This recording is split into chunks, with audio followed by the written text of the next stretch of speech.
अस्सलाम वालेकुम friends, welcome back to Top Smarties. Drama serial Girhein आखिरकार वजाहत राशिद के कमरे में पहुंच गया। 2 दिन के प्रोमो देखने के बाद आज आखिरकार राशिद के कमरे में वजाहत पहुंच गया। तो यहाँ पर देखकर काफ़ी हैरान हुआ, बल्कि जेलस हुआ कि कैसे निम्रा और राशिद एक दूसरे के करीब है। निम्रा उसकी तीमारदारी कर रही है। वजाहत तो एकदम से खड़ा देखता ही रहा। तो फिर अचानक जब राशिद की आंख खुली तो भड़क उठा। तुम यहाँ पर मेरे घर तक पहुँच गए, मेरे कमरे तक पहुँच गए, तुम्हारी हिम्मत कैसे हुई? तो यहाँ पर वजाहत कहने लगा, तुम्हारी बदगुमानी दूर करने आया हूँ। तुम जो जानते हो वो वैसा नहीं है। मिस निम्रा तुम्हारी बीवी हैं और तुम्हें उन पर यकीन करना चाहिए, बेशक मुझ पर ना करो। और मैं भी शादीशुदा हूँ, ऐसे में हम दोनों के दरमियान में कुछ गलत कैसे हो सकता है? तुमसे रिक्वेस्ट करने आया हूँ कि प्लीज़ अपनी बदगुमानी ख़त्म कर दो, इन्हें ऑफिस आने की इजाज़त दे दो, क्योंकि इन जैसी अच्छे एम्प्लॉय की हर ऑफिस में बहुत ज़रूरत है। और मैं तो खुशकिस्मत हूँ कि ये मेरे ऑफिस में है, इसलिए मैं इन्हें यहाँ पर लेने आया हूँ। अब यहाँ पर बातें करने के बाद वजाहत तो चला गया। राशिद सोचने पर मजबूर है कि अगर निम्रा ऑफिस चली जाएगी तो वाकई इस घर के हालात संभल जाएंगे, क्योंकि अब तो घर में राशन के पैसे भी नहीं और बिजली का बिल भी अदा करना है। ऐसे में जब वजाहत यहाँ से गया तो निम्रा भी दूध लेने चली जाती है। वापिस आई तो राशिद सोचों में गुम था। दूध को साइड टेबल पर रखते हुए राशिद से पूछने लगी, क्या हुआ, क्या सोच रहे हो? तुम किसी की बात की टेंशन मत लो, मैं ऑफिस नहीं जाऊंगी। मुझे तुमसे बढ़कर कोई भी चीज़ अजीज नहीं। जैसा तुम्हारा हुक्म होगा वैसा ही होगा। तो यहाँ पर राशिद कहने लगा, नहीं, मैं सोच रहा हूँ कि तुम ऑफिस चली जाओ। मुझे तुम पर एतबार होना चाहिए था, मैंने भला क्यों रोका तुम्हें ऑफिस जाने से? अब यहाँ पर निम्रा हैरान, क्या कह रहे हो तुम?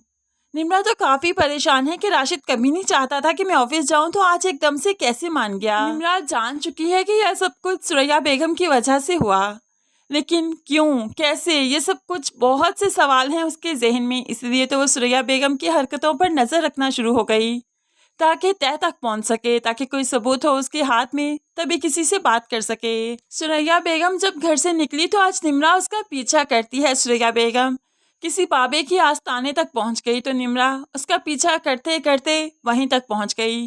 सुरैया बेगम यहाँ पर जाकर रोने लगी, पीटने लगी, मेरे बेटे की तबीयत ठीक नहीं, आपके पास आई हूँ, प्लीज़ उसका कुछ कीजिए।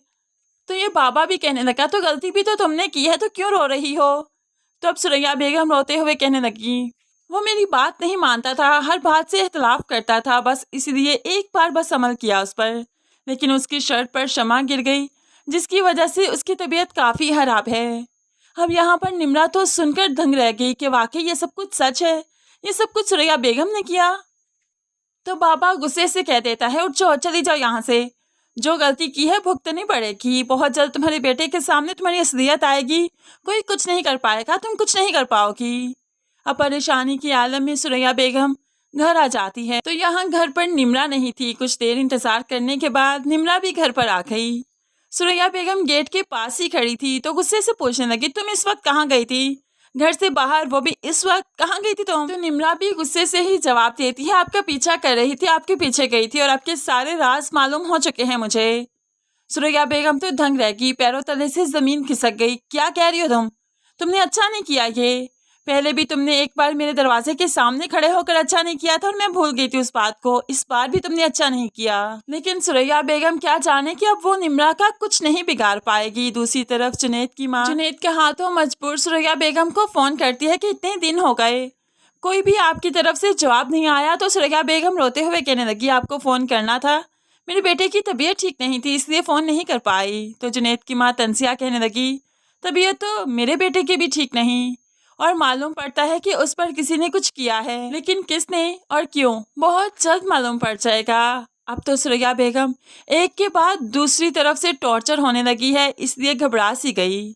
अब अशरफ साहिब जो के राशिद की तबीयत देख रहे थे, इसलिए तो बेटी के कहने पर शहाबुद्दीन साहिब को इनके घर ले आए। अब शहाबुद्दीन साहिब इतने बड़े आलिम जब इनके घर आए तो दरवाजे से अंदर आते ही उनके कदम ठिठक से गए। उन्हें मालूम पड़ गया कि इस घर में कुछ ना कुछ गलत हो रहा है। हिम्मत करते हुए राशिद के कमरे में पहुंचते हैं और सारे कमरे का जायजा लेते हैं। उन्हें मालूम पड़ रहा है कि इसी घर से ही सब कुछ गलत हो रहा है। ज़ारा के साथ भी जो कुछ हो रहा है वो भी तो यही अमलात हैं, वो भी तो इसी घर से ही सब कुछ गया है। अब यहाँ पर शहाबुद्दीन साहब सब कुछ समझ रहे हैं। सुरैया बेगम की तो हिम्मत ही नहीं कि उनके सामने आए, क्योंकि उनके सामने आएगी तो सब कुछ सामने खुलकर आ जाएगा। होप्सो यहाँ से जाते जाते शहाबुद्दीन सुरैया बेगम के कमरे का रुख भी करें और वहाँ से फिर सारी हकीकतें खुल ही जाएंगी।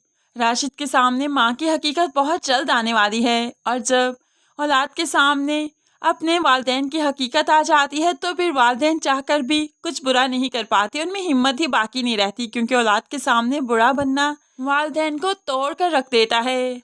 अब तो सुरैया बेगम का बुरा वक्त शुरू हुआ है और बहुत जल्द हम इनका अंजाम देखेंगे, जो कि बदतरीन होगा, जिससे बुरा काम करने वालों को सबक मिलेगा, लेसन मिलेगा कि इस तरह के बुरे काम करने से बेहतर है इंसान थोड़ी खा ले, सुख से जी ले।